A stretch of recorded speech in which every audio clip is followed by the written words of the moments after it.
Hola a todos otra vez. Bueno, como les prometí en el último video, hoy vamos a seguir con logaritmos. Vamos a ver específicamente las propiedades de los logaritmos. Las propiedades que voy a nombrar cuando hablo de la base b o hablo de un argumento a, ya se supone que tiene que cumplir con las condiciones para que sea base de un logaritmo o sea argumento de un logaritmo. Como dijimos en el video anterior, la base tiene que ser positiva y además distinta de 1 y el argumento siempre tiene que ser un número positivo. Esto se da por sentado para todos los valores que pongamos.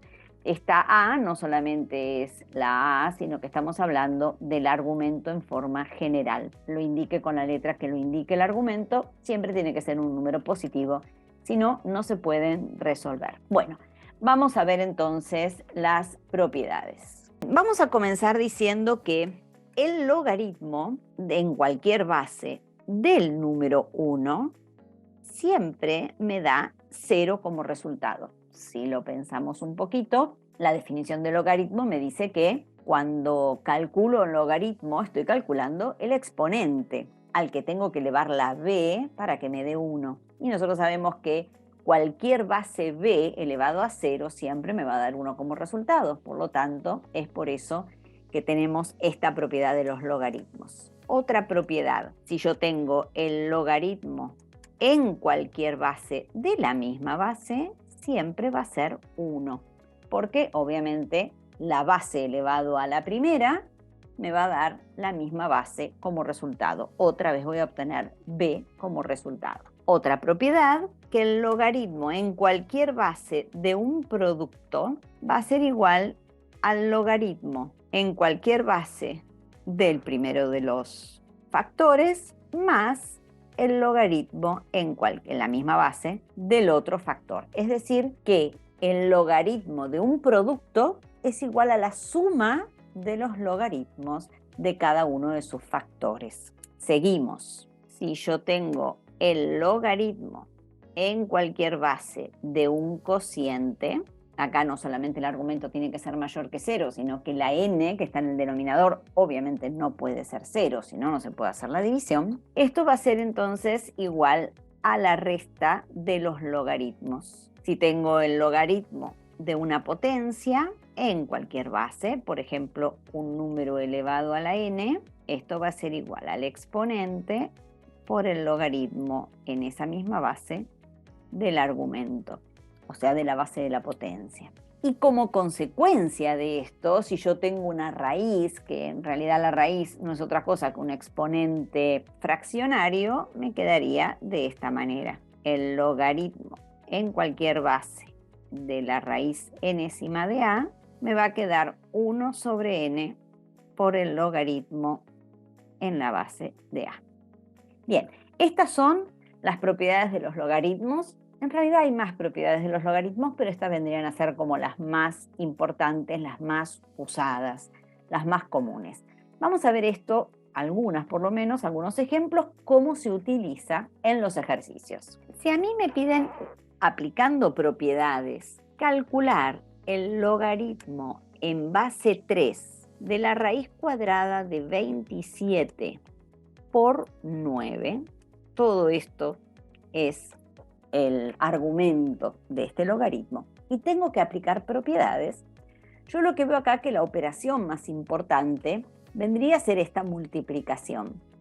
Y como el logaritmo de un producto es la suma de los logaritmos, yo voy a escribir entonces que esto es igual al logaritmo en base 3 de la raíz cuadrada de 27 más el logaritmo en base 3 de 9. Es decir, el logaritmo de un producto es la suma de los logaritmos de los respectivos factores. Y ahora voy a tratar de resolver adentro de cada uno de estos términos. En el primer término tengo el logaritmo de una raíz cuadrada de 27. Entonces aplico la propiedad correspondiente y me va a quedar que esto es igual a 1/2, porque raíz cuadrada de 27 es lo mismo que tener 27 elevado a la 1/2. Entonces me queda el exponente por el logaritmo en base 3 de 27. En cambio, en el otro término no tengo propiedades para aplicar, puedo directamente resolver. el logaritmo en base 3 de 9, tengo que pensar a qué número tengo que elevar el 3 para que me dé 9 como resultado, y la respuesta es 2. 3 al cuadrado me da 9, entonces el exponente que estoy buscando es el 2. Voy a seguir resolviendo el primero de los términos, el 1/2 queda como está, y puedo resolver el logaritmo en base 3 de 27. Me tengo que preguntar, ¿a qué número tengo que elevar el 3 para que me dé 27 como resultado? ¿3 a la cuánto me da 27?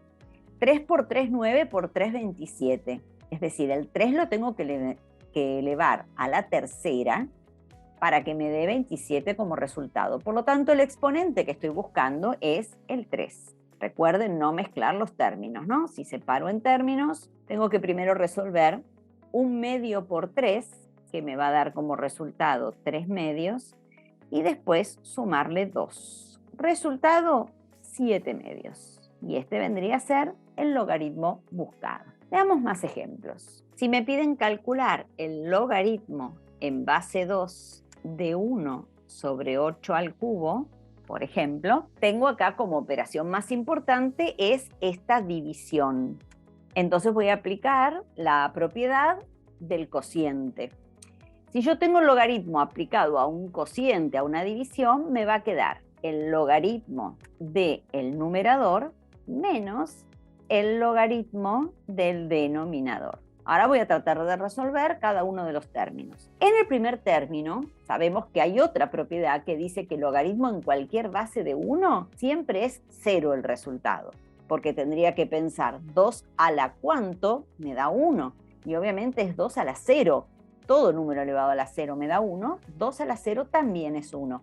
Entonces el exponente que estoy buscando es el 0 menos, y en el otro lado tengo un exponente, así que voy a tener que aplicar la propiedad de la potencia, donde el exponente queda multiplicando delante del logaritmo. En el primer término no puedo hacer nada, y en el segundo voy a calcular el logaritmo. Entonces 3 por, y tengo que pensar a cuánto tengo que elevar el 2 para que me dé 8, es decir, logaritmo en base 2 de 8, tengo que pensar 2 al cubo es igual a 8, por lo tanto el exponente que estoy buscando es el 3. En el primer término no hago nada, y en el segundo al resolver 3 por 3 es 9. Cuando hago la cuenta entonces me queda menos 9 como resultado buscado. Un último ejemplo. Si yo, por ejemplo, tengo el logaritmo de 0,01 por la raíz cúbica de 10, acá también tengo como operación principal esta multiplicación. Así que me va a quedar el logaritmo, en este caso no tengo escrita ninguna base porque es logaritmo decimal, el logaritmo del primer factor, que es 0,01 o un centésimo, más el logaritmo decimal del segundo factor, que es la raíz cúbica de 10. Entonces, resolviendo el primer término, puedo expresar el 0,01 o el un centésimo, lo puedo expresar como fracción. Me va a quedar entonces el logaritmo de un centésimo escrito como fracción, más, y en el segundo término tengo una raíz, así que lo puedo aplicar también la propiedad correspondiente, me va a quedar 1/3 por el logaritmo decimal de 10. En el primer caso, yo lo puedo pensar de dos maneras. Si tengo que hallar el logaritmo en base 10 de 100, sería 2. Pero si es de un centésimo, vendría a ser menos 2 porque tengo que dar vuelta a la base. Si no lo veo directamente, puedo aplicar la propiedad del cociente y seguir desmenuzándolo, que también lo voy a obtener obviamente el mismo resultado. Por ejemplo, puedo escribirlo como logaritmo decimal de 1 menos el logaritmo decimal de 100. Y en este lado voy a resolver el logaritmo decimal de 10, que como la base y el argumento es el mismo, me va a dar 1 por otra de las propiedades de los logaritmos. Entonces empiezo a resolver. El primer término, logaritmo en cualquier base de 1 siempre es 0. El segundo término, logaritmo en base 10 de 100, 10 al cuadrado me da 100, así que me queda 2. Y el tercer término, que ya lo tengo resuelto, tengo que hacer esa multiplicación, que me va a dar como resultado 1/3. Fíjense que esto es lo mismo que haber pensado el logaritmo en base 10 de un centésimo directamente como -2. Es exactamente el mismo resultado. Y ahora termino de hacer la cuenta. Me va a quedar como resultado menos 5 tercios, que es el resultado final buscado. Cada uno de estos ejercicios que hicimos se pueden comprobar haciéndolo con la calculadora. Si no son los logaritmos en base 10, como los dos primeros ejemplos que vimos, podemos hacer cambio de base y hallarlo sin ningún problema. Bueno, es todo por hoy. Espero les haya sido de utilidad y nos vemos en el próximo video.